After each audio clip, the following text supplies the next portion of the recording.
DLA और BLO voter draft तैयार करते हैं। चुनाव आयोग बता रहा है वोटर लिस्ट में गलती सुधारने का मौका भी मिलता है। वोटर लिस्ट में नाम जोड़ा और हटाया भी जा सकता है। नाम, पता और फोटो में गलती सुधारने का मौका मिलता है। इसमें मतदाताओं और सियासी दलों की सक्रिय भागीदारी होती है, जिसके बाद एसडीएम जो ईआरओ होता है वो वोटर लिस्ट को प्रकाशित करता है। ड्राफ्ट सूची और फाइनल सूची राजनीतिक दल तय करते हैं, उनसे शेयर की जाती है। कोई गलती रहती है तो डीएम जो आरओ होता है वो भी अपील उससे की जा सकती है, और डीएम से अगर संतुष्ट नहीं है तो आप राज्य के चीफ इलेक्शन कमीशन के ऑफिसर हैं उनका जा सकते हैं। फाइनल सूची पर चुनाव होते हैं। फाइनल सूची सियासी दलों को बताई जाती है। फिर कह रहा हूं मैं, फाइनल सूची सियासी दलों के उम्मीदवारों से शेयर होती है। वोटर लिस्ट की अंतिम सूची प्रत्येक मतदान केंद्र जो आपके घर के पास होते हैं वहां पर भी जाती है, और पोलिंग बूथ पर जो एजेंट होते हैं उनके पास भी वो सूची पहुंचाई जाती है। पोलिंग बूथ एजेंट लोकल होता है जो वहां के लोगों से वाकिफ होता है। पोलिंग एजेंट को फर्जी वोटर पर आपत्ति का अधिकार भी होता है, और वोटिंग के बाद वोटों की गिनती होती है और फिर रिजल्ट घोषित किया जाता है। आरओ जिसे रिटर्निंग ऑफिसर कहते हैं वो नतीजे घोषित करता है,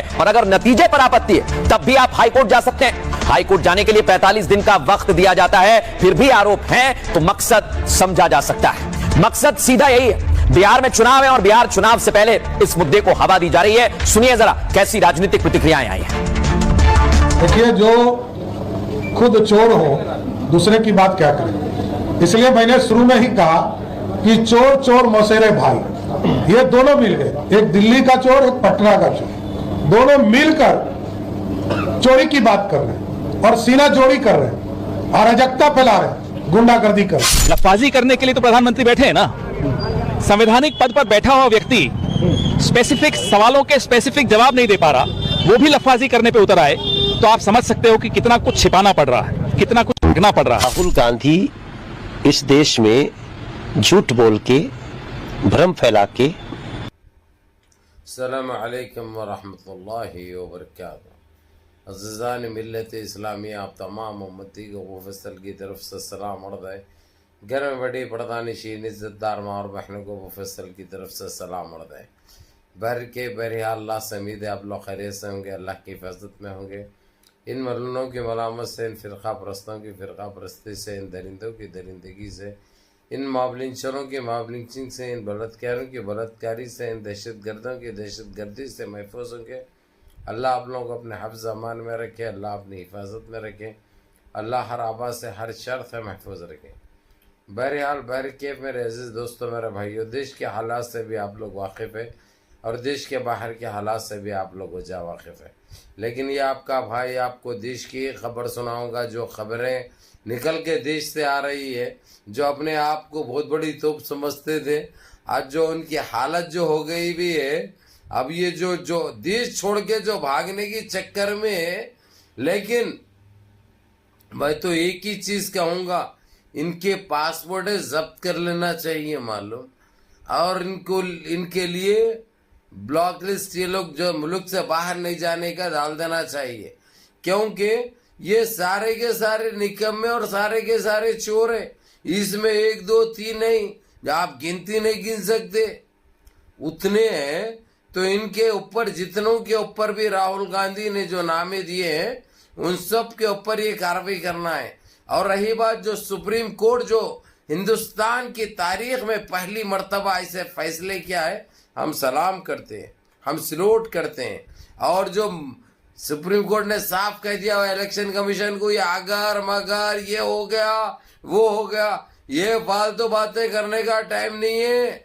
आप काम करो, वर्क करो, साबित करो, न तो जेलों को जाने के लिए तैयार हो जाओ। तुम कौन है वो नहीं देखते हम। सुप्रीम कोर्ट का ये कहना बहुत बड़ी बात है। जब से इनकी टट्टी निकल रही, अब इनके पास कुछ भी नहीं है, बैठे बैठे टट्टी निकल जा रही इनकी, वही खा रहे, वही हैक रहे, वही खा रहे, ये हो गया।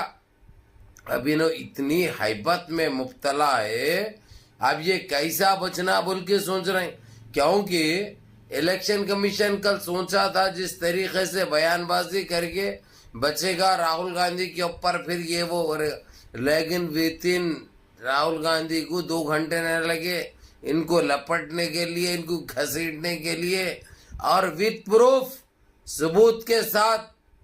अब क्या बाकी रहा? कुछ भी नहीं, घप बोल के अंदर लेना और कुछ भी नहीं रहा। और दूसरी चीज, सुप्रीम कोर्ट भी जिस तरीके से बारीकी से देखा इन चीजों को, और जो प्रूफ है जो राहुल गांधी ने पेश किया इलेक्शन कमीशन के खिलाफ, ये सरकार चोर सरकार है। इलेक्शन कमीशन उससे मिली हुई थी और जिस तरीके से उसको जिताया गया, जो सारी चीजें, इसका पर्दाफाश होगा। एक एक पॉइंट पे काम किया राहुल गांधी ने, और जितने जो इल्जाम लगाए थे उसको सच साबित किया।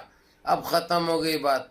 और इस वक्त राहुल गांधी जिस तरीके से बिहार में तेजस्वी यादव के साथ जो सरों का समंदर नजर आ रहा, जिधर से गुजर रहे वहां पे रोडों पे एक वो हो गया, एक छोटा मोटा एक हादसा भी पेश आया, एक्सीडेंट हो गया, एक पुलिस वाले के ऊपर गाड़ी भी चढ़ गई, गाड़ी के नीचे भी आ गया। ये एक सोची समझी साजिश है या जानबूझ के कर लिए या एक हादसे में हुआ है, किसी तरीके से उनको रोकने के लिए या ये जो पब्लिक वहाँ पे जो जमा हो जा रही है उसकी रोकथाम के लिए ये नौटंकी की गई। अल्लाहु आलम वो चीज़ भी सामने आ जाएगी, लेकिन आज ये चीज़ हुई है, लेकिन कैसे हुई है वो जानने वाली बात है। इसके ऊपर भी वो होगी, लेकिन उसके बावजूद भी राहुल गांधी ने उसको हॉस्पिटल भेजा, उसके बाद अपनी यात्रा जारी रखे वो लोग। इनको कोई फर्क पड़ने वाला नहीं है, क्योंकि इनके सारे हथकंडों से वाबस्ता हो चुके हैं ये लोग, इसलिए इनकी गंदगी चलने वाली नहीं है। और सुप्रीम कोर्ट ने इनको जो टाइम दिया, अब कल का दिन है, परसों तक साबित करना, न तो सलाखों के पीछे जाने का टाइम आ गया। इनको कोई नहीं बचा सकता और ये सरकार कभी भी गिर सकती। मेरे ऐसे दोस्तों, मेरे भाई, या अल्लाह मुनज़्ज़म रहो, मुत्तहिद रहो, अपनी सफ़ों में इत्तेहाद बरकरार रखो, नमाज़ों की पाबंदी करो, माँ बाप की खिदमत करो, बड़ों के अहकाम पे अमल करो और अपने इस भाई को भी दुआ में याद रखो। अस्सलामु अलैकुम व रहमतुल्लाहि व बरकातुहू।